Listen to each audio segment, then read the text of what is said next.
Insostnu il-ħaddiema nattiraw l-impjiegi kemm kapaċi nżommu l-ħaddiema u kemm nistgħu intejbu t-talent f'Malta. Dan kien il-qofol tal-messaġġ li twassal mill-Kamra tal-Kummerċ kif kienu ppreżentati rakkomandazzjonijiet għall-Istrateġija Nazzjonali tas-Suq tax-xogħol f'pajjiżna. Fost ir-rakkomandazzjonijiet li tresqu mill-Malta Chamber hemm fost l-oħrajn proposti dwar is-sistema edukattiva. Bil-Kamra tal-Kummerċ tajt li l-età obbligatorja l-istudenti minflok tibqa' dik ta' 16 tiżdied għal 18-il sena. Apparti dan il-proposti jsemmu wkoll il-bżonn li jkun hemm strutturi soċjali biex tkun imsaħħa l-edukazzjoni f'ċertu żoni f'Malta u f'Għawdex. Fil-preżentazzjoni jitqal il-ħsieb wara dan id-dokument ma kienx biss fuq il-preżent iżda din l-istrateġija hija minsuġa fuq pjan li ħares lejn l-opportunitajiet u jaffronta l-isfidi tal-futur.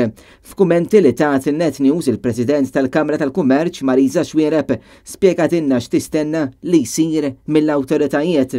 Naħseb li importanti li napprezzaw li l-ikbar riżorsa li għandu l-pajjiż huwa n-nies tiegħu, li kull persuna taf tagħmel differenza fil-postijiet tax-xogħol tagħna, fl-ekonomija tagħna, u allura rridu ninvestu f'kulħadd kemm fis-sistema edukattiva u anki tul il-karriera ta' dak li jkun biex naraw li kulħadd jilħaq il-milja tiegħu u jikkontribwixxi biex il-pajjiż jibqa' miex il qudiem. F'dan id-dokument għamilna numru ta' rekomandazzjonijiet mill-fuq minn 50 waħda li tajna wkoll indikazzjonijiet ta' kif jista' jitkejjel is-suċċess ta' dak li jiġi implementat biex ma nibqgħux nitkellmu iktar fl-arja meta nagħmlu strateġija imma ikonna miri ċari. Il-Kap Eżekuttiv tal-Kamra tal-Kummerċ Marta Sportelli qalet li issa jmiss li mhux biss isiru dawn il-proposti iżda dawk li għandhom ir-responsabilità li jwettqu dawn ir-rakkomandazzjonijiet jagħmlu dan fil-waqt li tenniet li l-Malta Chamber se tkun qed tassisti biex ikun hemm l-implementazzjoni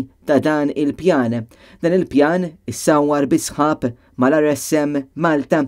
Tul il-preżentazzjoni kien hemm ukoll il-kelliem tal-Oppożizzjoni għall-impjiegi, it-taħriġ u l-intrapriża Jason Azzopardi.